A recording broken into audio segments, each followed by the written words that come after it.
Hello, this is Klein. This is the front gate, inside of the front gate of our house here in Encinitas. It's a glorious spring day.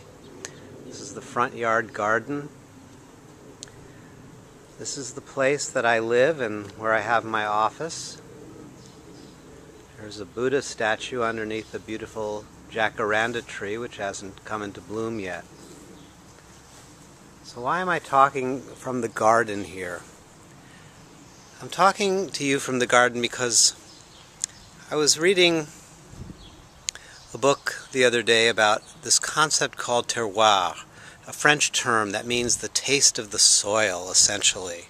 It suggests that if you have a discerning palate, whether it's wine or whether it's a potato, you can taste the soil.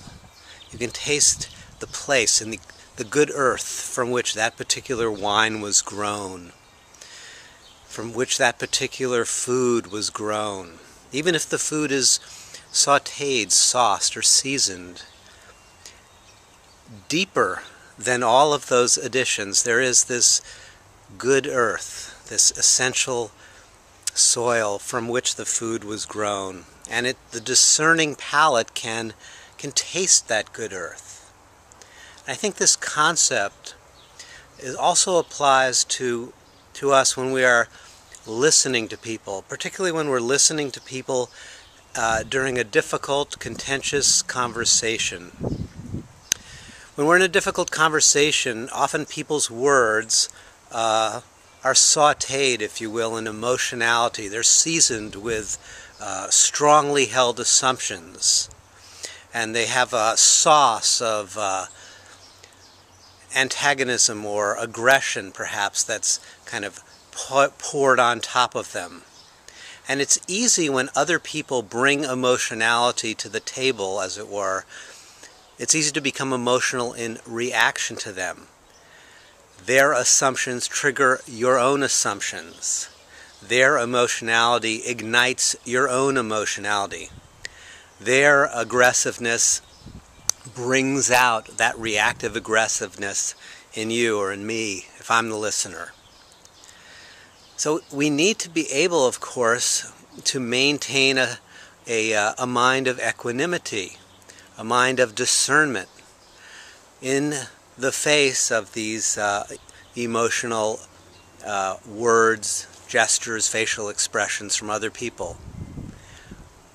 There's a concept that every behavior, every action, every word, every phrase, every statement that a person makes, if we go deep enough into it, there's a positive intention.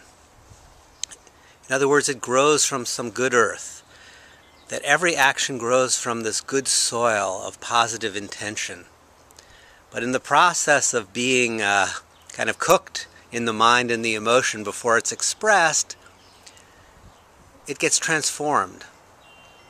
And we experience that emotionality. We then get triggered and reactive. So how can we tune into the good earth, the positive intention that is at the source, really, of that person's soul, and it's from which they are arising? It's what they're trying to get back to, but they've become reactive. How can we discern that positive intention without ourselves becoming reactive? To do that, we need to have a quiet mind. We need to have a mind that is strong, not aggressive, but strong in the sense of being able to be steadfast and focused in the face of others' emotionality. A mind that can go deeper than the surface presentation and tune into the deeper values, the positive intention that lies really at the heart of the other person.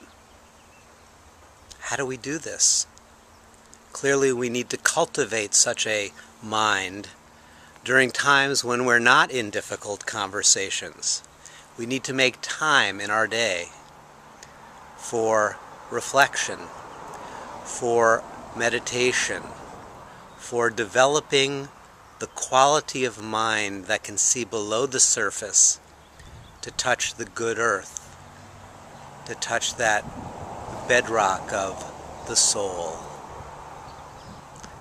I invite you to make time in your day for this. It's a critical factor. It will serve you as you face the challenges interpersonally and personally in your life. Thank you so much, and I hope your day is as beautiful where you are as it is here in Encinitas.